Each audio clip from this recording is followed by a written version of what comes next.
One icy dawn in 1692, 5 women waited beneath Salem's gallows. Their crimes were ordinary: speaking too loudly, aging too visibly, grieving too openly. Just before the ropes snapped tight, one shouted, "God knows I am innocent." History never bothered to record her final breath. Tonight, we drop you, a modern visitor, into that world. The question isn't whether you would be called a witch, it's how many dawns you'd survive once the whispers began. If you live for dark history told in living color, tap like and subscribe so this story reaches more curious minds. Now, back to 1692, Day 0, a world built against you. Welcome to a community of devout souls, anxious hearts, and biting winds. At sunrise, you, age 29, mother of 5, with only 2 children still living, crawl from a straw mattress. By the hearth's weak glow, you feed goats, grind corn, drag water, and simmer breakfast before your husband even sits up. A woman in 1692 could expect to live barely 38 years. Most did not die of old age. Infection after childbirth usually got them first. You cannot vote, preach, or own land outright. You exist to obey scripture, bear children, endure disease, and, above all, remain invisible. Anyone who is too pretty, too old, too outspoken, or even just unlucky enough to show grief in public instantly looks suspicious. Day 1 and 2, the hysteria ignites. Inside the meeting house, a young girl convulses beside the hearth. Witnesses swear invisible pins stick her skin.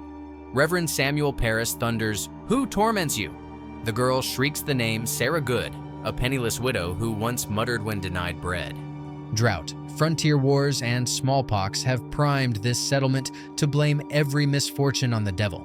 The afflicted children become the spark. The next sunrise, a clerk's quill scratches dozens of fresh suspects: midwives, widows, healers, women who dare to survive without male protection. While you gather foxglove leaves for your daughter's cough, a neighbor watches. Herbcraft plus female autonomy? In Puritan math, that equals witchcraft. Your countdown begins. Day 3, the arrest.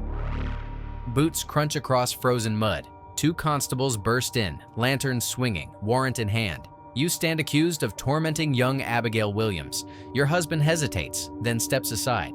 Inside the meeting house, you see the child thrashing. The moment her eyes land on you, she quiets, then screams even louder. Spectral evidence, the magistrate notes. It will haunt you in court. Day 4, proving the unprovable. Salem has its own grotesque brand of science. First, the midwives strip you to examine every inch of skin. A tiny mole on your shoulder refuses to bleed when pricked. It's winter, and your circulation is poor, so they declare it a witch's teat. Next comes the so-called touch test. They drag the writhing girl toward you. When your restrained hand brushes hers, she falls limp. The judges nod. Proof enough. Finally, you must recite the Lord's Prayer front to back. Your tongue trips on a single syllable. Fatigue, terror, take your pick, and the gallery gasps. Clearly, Satan knots your speech. The gavel comes down. You are remanded to Salem jail until formal trial. Night of Day 4 into Day 5. Life in the cell. The jail is a former tavern cellar. Mud floor, waist-deep snowmelt, rats bold as kittens. Iron shackles cost 2 shillings a week. You, not the colony, must pay. Lacking coin, you surrender the wool cloak your mother spun as a wedding gift. Tituba, an enslaved Caribbean woman, whispers in the straw beside you. She has already confessed, painting vivid stories of red-eyed dogs and pitch-black Sabbaths, a tale rehearsed under lash and threat. Confession bought her time.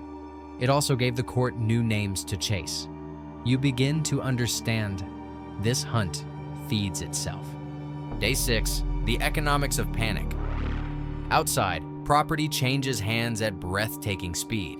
When Bridget Bishop is condemned, her orchard is auctioned to the highest bidder, coincidentally, one of her fiercest accusers. A modern-day economist on screen estimates that land seizures, unpaid jail fees, and forfeited estates shuffle the equivalent of more than $500,000 present-day dollars into eager pockets. Witchcraft is good business, provided you shout, "Witch," first. You, a woman with a quiet dowry claim to 20 fertile acres, look more valuable silent than alive. Day 7, the trial. Judge John Hathorne presides without a defense counsel in sight. Candle flames throw monstrous shadows as spectators crowd shoulder to shoulder. An afflicted teenager doubles over, wailing that a yellow bird, your spectral pet, pecks her eyes. You deny every charge, but Salem's logic is circular. Only a witch would lie so convincingly. The minister leans close and offers mercy, if you will only confess and name your sisters in evil. Snow drifts through a broken shingle above.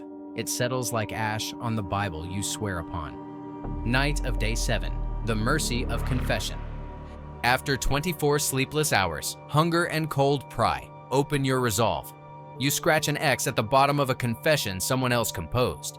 It claims you danced with Satan beneath a full moon and plotted the colony's ruin alongside neighbors you barely greet at market. Irony twists the knife. Confessed witches are usually spared the rope. Instead, they linger, shackled, until hysteria fades or illness wins. You have traded a swift death for slow purgatory, but at least your children might keep their mother's face in memory for a while. Day 8. More weight. A dull thud echoes beyond the stockade. They are pressing 81-year-old Giles Corey with heavy stones because he refuses to plead. Each time the sheriff demands a word, Corey rasps, "More weight." By sundown, his ribs cave and the hammering stops. His defiance shames you, yet you cling to your faint hope of deliverance. Days 9 and 10, the cost of 10 days. Black frost claims your toes. Jail fever, typhus, burns through the straw beds. When Sheriff George Corwin demands another fee for irons, your pockets yield only lint. He confiscates your best linen petticoat instead. A physician examines the cell and remarks that disease is finishing prisoners faster than any gallows. If the court releases you tomorrow, there is every chance vigilantes will finish what the judges began. Salem is drunk on righteousness. Sobering up will take months. The year 1693 to present day. Aftermath and legacy. Governor William Phipps finally dissolves the Court of Oyer and Terminer when accusations reach the polished doorstep of his own wife. Spectral evidence is tossed out. Pardons trickle years later. Yet only in 2001 does Massachusetts formally clear every name. The death ledger stands at 19 hanged, 1 crushed, at least 5 dead of jail fever, and nearly all were women who made convenient targets. Salem's tragedy teaches that fear, once weaponized, needs no proof, only fresh victims. 10 days were enough to break almost anyone. In 1692, a woman's survival hinged on obedience, invisibility, and luck, qualities that even perfect conformity couldn't guarantee. So, would you survive? Not if you brewed herbal tea, not if grief made you sob too loudly, not if a neighbor coveted your farmland. History reminds us that witch hunts merely change costumes. The gallows always waits for another scapegoat. If this journey made the past feel frighteningly present, smash like, hit subscribe, and share before the next accusation spreads. New dark history deep dives drop every week. Don't miss them.